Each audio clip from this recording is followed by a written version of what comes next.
खासदार अमोल कोल्हेंवर शेतकरी संतापल्याचं पाहायला मिळालं। कोल्हेंचा मोर्चा म्हणजे निवडणुकीचा फार्स। शेतकरी जनआक्रोश मोर्चा अमोल कोल्हे यांच्या नेतृत्वात काढण्यात आलेला होता, मात्र कोल्हेंवर शेतकरी संतापल्याचं पाहायला मिळालं।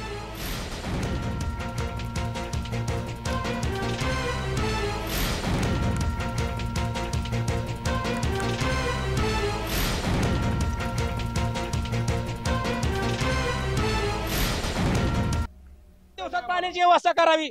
पुरंदर उपच्याचं पाणी आम्हाला 2-4 दिवसात सोडावं तर शेतकऱ्यांसाठी मोर्चा आहे। आता शेतकऱ्यांसाठी मोर्चा नाही, ही निवड त्यांच्या मताकरता मोर्चा आहे असं आम्ही आज म्हणतो।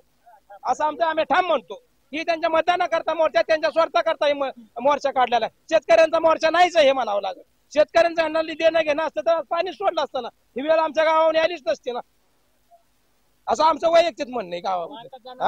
आता जनावरांना जनावराला पाणी नाही पाजायला की माणसाला बी नाही पाणी। आता पाणी विकत आणून आम्ही पितोय, टँकर नाही काय नाही। आम्ही मोरगावला जाऊन पाणी विकत आणतोय, फिल्टरचं तेवढंच प्यायला मिळतंय।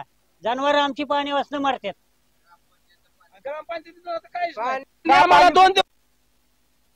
दौंडमध्ये पहिल्यांदा विधानसभेला जोडलं, विधानसभेला जोडल्यानंतर लोकसभेला बारामतीला जोडलं। ते झाल्यानंतर या 22 गावाची कथा काय केली की मग नंतर त्यांनी पुरंदरला मार्केट कमिटीला जोडलं, कारखान्याला इकडे जोडलेलं आहे काय।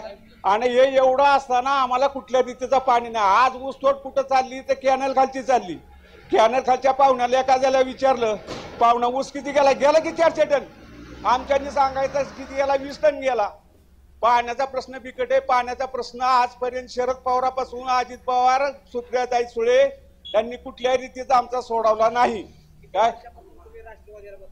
अहो माझं मतदान चालू जे 40 वर्ष झालं आम्ही यांच्याच पाठीमागे, सत्ता असताना आम्ही त्यांच्या पाठीमागे, पण आम्हाला कुठलं त्यांच्याच पाठीमागे आम्ही।